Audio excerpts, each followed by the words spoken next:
it's Jessie. Welcome back to my channel and welcome back to another video. And I need to sort myself out, and you guys are going to help me with that because I need to get out of the worst reading slump I've ever been in my life. Been like the whole of August, I've barely read. I've not been reading consistently. I've just not wanted to pick up a book. It's been terrible, but I know why. It's because I've started a full-time job, so I'm super duper busy now, and I read a lot for work. So then when I finish work, I don't necessarily want to look at more words on a page. But I have some books here. We're doing a little reading vlog, and I think these might be the key to getting me out this slump. I've got three kind of different strategies here, and I'm really excited for all of them, and hopefully they can help me out the slump. So firstly, we do have a 600-page book, and yes, it is the one I'm thinking of starting with, but this is the third in a series. It's YA and it's mixed media, so I feel like it's got a bunch of my favorite things. I already know the format. I've read two other books in the series and give them above a 4, so I think I could really enjoy this. This is Obsidio, the third in the Illuminae files. So the series starts out with this group of evacuees on this ship flying away from their home that's just been bombed, and then the people bombing it are chasing them, and it's all that kind of jazz, and there's other things obviously involved too. We're now on book 3. We're kind of bringing all the characters we followed back together as well in this, which is super fun. So yeah, I'm really excited for this one. I do think it is potential for a 5-star. Then I also have a new release that is short that I'm very excited for, which is Queen Bee by Juno Dawson. This is in probably one of my most recent hauls. I'm really excited for it. It's a short book, like I'm really feeling the vibes, big on the page. This is basically the prequel to the Her Majesty's Royal Coven series, and it follows, I believe it's Lady Grace Fairfax and Anne Boleyn like throughout their lives, I guess, and like Anne's beheading and stuff like that. So yeah, very excited for this one. And then finally I have a thriller. I love a thriller.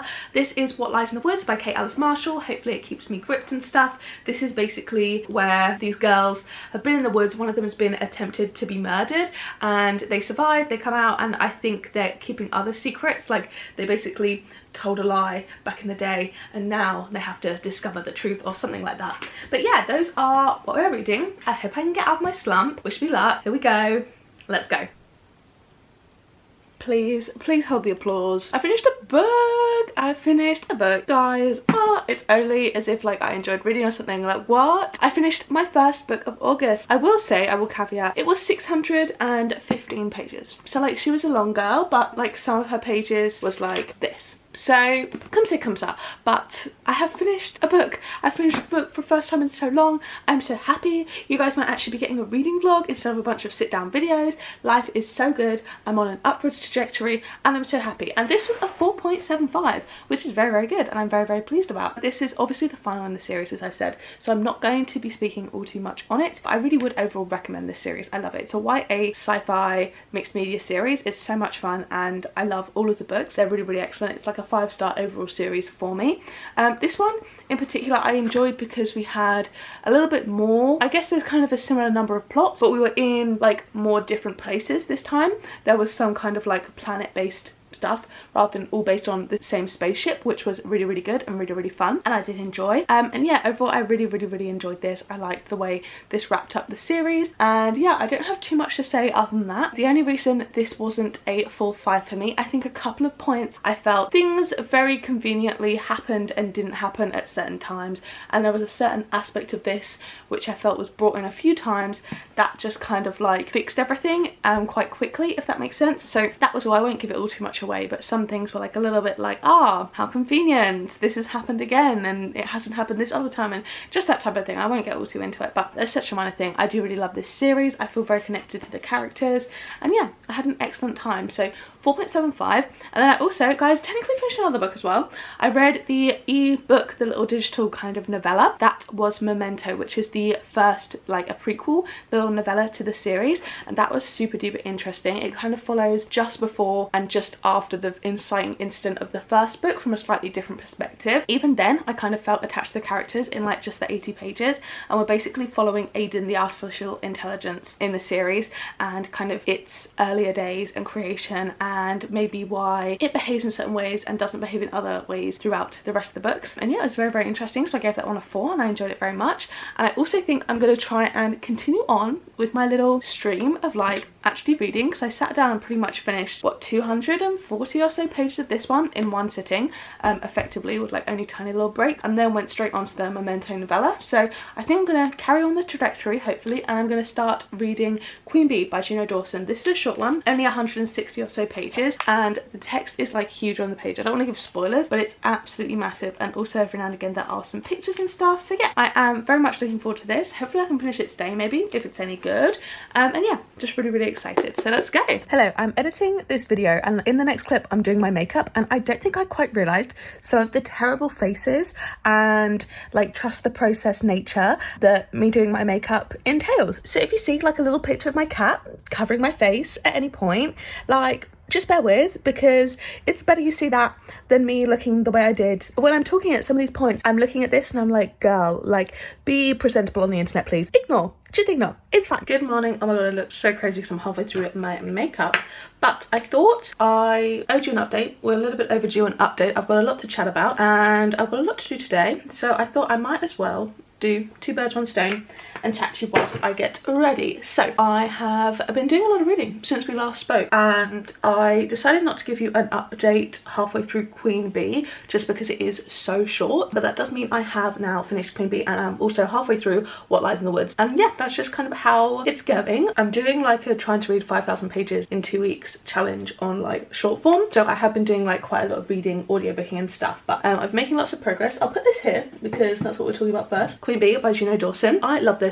I love this book so much. Well, novella I guess, but it was so good. I decided to give it a 4-star. To be honest, I think that it could have been longer. I'd have very much enjoyed like a full-length book, but yeah, it could have easily been a full-length book. I had such a fun time with that. I was obsessed with it. So in this one we're basically following Lady Grace Fairfax, who is like new at court. It's kind of a multi timeline, kind of jumping from perspective, jumping back and forth, but we're mainly following Grace, and she is a lady in waiting for Anne Boleyn, and it's kind of following a multitude of different timelines. It starts off at Anne Boleyn's execution, and we also jump to when Lady Grace was just first starting at court, when Catherine of Aragon was still the queen, also kind of jumping around after the execution, during, you know, her time with Anne. And it's basically kind of following, I guess, the formation of the Her Majesty's Royal Coven. I haven't read the other 2 books. This is like a novella prequel, and as far as I'm aware it doesn't link pretty much at all. Just kind of shows like the foundation of the organisation, and it only really kind of briefly touches on that. This is kind of more of just like a witchy sapphic novella, which I really love. I think that kind of for the first, I'd say maybe 60 pages, I wasn't overly sold, but after that I was like obsessed with it. I couldn't put it down, and I would have loved to have seen like a longer form of this, but I also do think the length it was great. So I think I could definitely see some criticism of the fact that we don't spend a lot of time with each of the characters, because we are jumping around a little bit in terms of timelines, in terms of like all that type of situation, perspectives, all that stuff. I would have loved to have seen a little bit more of Anne with Grace. We only got maybe like 4 or 5 scenes, I feel like with just them alone. But yeah, overall it was really good, and I really enjoyed the novella. I often don't really know how to rate novellas, but I think a 4 stars are very solid for this one. I also enjoyed kind of the same thing I get with Greek mythology, is like the kind of inclusion of like historical figures or like well-known figures, I guess, because like what I like about reading Greek mythology is I'll read like Medea and it will mention Atalanta, which is like another book that I've read, and I know obviously they're all just retellings of the same story, but it almost feels like interconnected. And this is such a weird thought to have, but it almost makes me want to read like Wolf Hall, which is a long book and it's very in-depth, but I feel like I might really enjoy it. It's very different vibes, obviously. I'm not expecting the same vibes, but like I do think that might be quite fun, and it kind of makes me more interested in historical fiction. I've always kind of said that I don't enjoy historical fiction, but I don't actually know if that's true, because I love Greek mythology, I love like ancient history, and I also really enjoyed this, so maybe I enjoy like, you know, regular history. So I don't know, who knows. I guess I just don't love like war books, but I also love The Nightingale, so maybe I love it, you know. So I would definitely love some more recommendations of stuff like that. I do think I might give Wolf Hall a go, because I do have a video it could fit very well into. So yeah, that's a little bit crazy for me to have that realization, especially after this book, but yeah, I really enjoyed it. So it was like a very solid 4-star for me, and I had a great time with it. I also thought it was like super fun and unique and a bit different, and it makes me really eager to read the actual full series. I've got the first book but I just have not got round to it because it's a little bit long and a little bit intimidating. But yeah, that went really well. I really enjoyed it. And now I am halfway through What Lies in the Woods by Kate Alice Marshall. So this one is a very different vibe. This one is a very kind of classic thriller, I feel. We are basically following Naomi, who when she was 11, she was attacked in the woods. Her friends were there as well, but they were like hiding. She was attacked in the woods by a serial killer, and it was her testimony that put him behind bars, but she didn't fully see him. So she is now coming back. She's like, I don't know, 25, 30, and she is starting to think maybe I was incorrect, maybe it was someone else that attacked me. And we've got like the kind of friends that she was with. We've got a couple of people she knew when she was like younger in the town. We've got a podcaster that's come in, shock, because that's in every single book, and stuff like that. So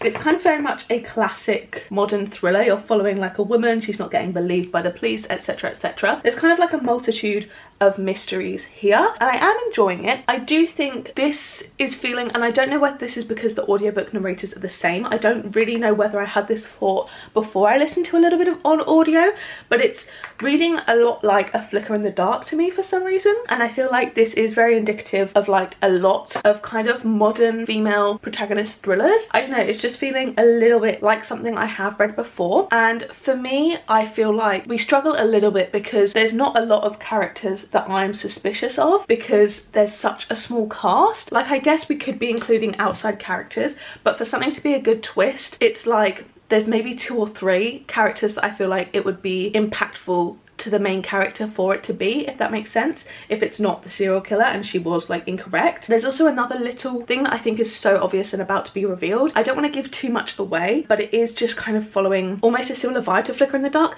and I would love for this to like really surprise me and really shock me. But if it does go the way that I've predicted, I predicted this like in the first third of the book, so I wouldn't love for it to go that way, but I also can't see, I mean, I'd love to be surprised, but I feel like it's leading that way, and we haven't really got any solid reveals. We're halfway through and there's not been any like solid twists and turns. There's been plot developments, but normally I feel like this would be the point where we are revealing the like little twist that I think I've predicted, but the fact that it's not revealed yet makes me think that it might be like part of the big reveal, which I wouldn't enjoy. I definitely think if you enjoyed Flicker in the Dark, Stacey Willingham's book, or her other stuff, you might enjoy this, but then again, that could just be the fact that the audio narrator is similar. So yeah, I will finish this off today probably. I've just been doing my puzzle, which I've been having such a fun time with, and listening to the audiobook. I don't know if you can see it behind me, it's a bit of a mess, but I've been working on my little puzzle and it's been such a fun time. And also I wanted to chat to you because I did a little bit of charity shopping yesterday, and I picked up 2 books I was really pleased about. So the first one I got was My Brilliant Friend by Elena Ferrante. You guys can probably guess what video I'll be reading that for if you're kind of like aware of like some discourse in the book community and like stuff that's being maybe published and stuff like that being talked about a little bit at the moment for a specific reason, and that specific reason is potentially why I'm reading it. I honestly was not initially going to read it at all, but I saw it for £1 in the charity shop and it's really good condition. Like, I don't even know if this has been read at all, and yeah, I don't know whether this is my thing. I found a lot of kind of popular literary fiction a bit boring for me, who knows, but I'm willing to give it a go. It was very cheap and secondhand, so like, who's it hurting? And yeah, I might love it, who knows, but it's the first of 4 in a series, but we'll see. Maybe I'll enjoy it, maybe I won't. And then one I'm much more excited about, I got We Ride Upon Sticks by Kwan Barry. I honestly don't really know anything about it. I heard a couple people talking about it as like witchy and maybe sapphic, I'm not sure. I think it might be a Crucible retelling because the main character is a descendant of Anne Putman from the Crucible, and she's Abby Putman, and I think maybe it might be like kind of cheerleader hockey player type 80s Heathers vibes is what it's saying. Yeah, the hockey team, and I think they might be witchy as well, so like I'm really excited about this. I think it might be right up my street, and I really love the cover as well. I think it's so much fun, and this was only £3 from like pretty much an unused, I don't even think this has been read hardback, so I was super duper pleased to pick that one up. So yeah, that is just all of my updates now, and I guess I will catch up with you later on today, because I definitely think I'll finish it today when I finish What Lies in the Woods, and then I think that's me out my reading slump pretty much. I have been reading loads. The little TikTok challenge that I've been doing has been super helpful. I've been applying this blush for so long, but yeah, I think that's helped as well. And yeah, overall I've just been having like a really fun time with my reading, and hopefully I'm out my slump and I can get back on track with all the videos I've got planned, because that is kind of like the main goal. So yeah, I'll catch up with you a little bit later when hopefully my puzzle is done and I have finished What Lies in the Woods. Okay, so I have now finished up What Lies in the Woods. If you recognize this from the start where I was like, I don't know what I'm going to think of these books, no you didn't, it's fine, I'm not filming it all at once, but I did finish up What Lies in the Woods, and honestly I was a little bit underwhelmed with this one. I really found this very similar to A Flicker in the Dark. I don't know whether it was because the audiobook narrator was the same, so I would definitely say if you enjoyed that one you would enjoy this. I definitely think there are a couple of twists in here that I did enjoy. One of them was so obvious that I don't even know if it was meant to be a twist, and that was the one that I'd kind of said I'd predicted earlier. I didn't predict the kind of main reveal, and I did like the way that went down. That wasn't something that I was expecting, and I definitely thought that was a good twist, but overall it just felt a little bit generic. It's kind of just like your run-of-the-mill thriller, and I feel like this is very much indicative of the modern thriller genre. And yeah, like I said, it reminds me a lot of Stacey Willingham, and I just think it was fine. It was enjoyable. I would read from her again, but nothing remarkable. And I know I read this for a book club, and I know everyone kind of thought similar vibes. Like, it was fine. I just think I'm getting a little bit pickier with thrillers because I feel like sometimes they're not quite as cared for maybe as like other books.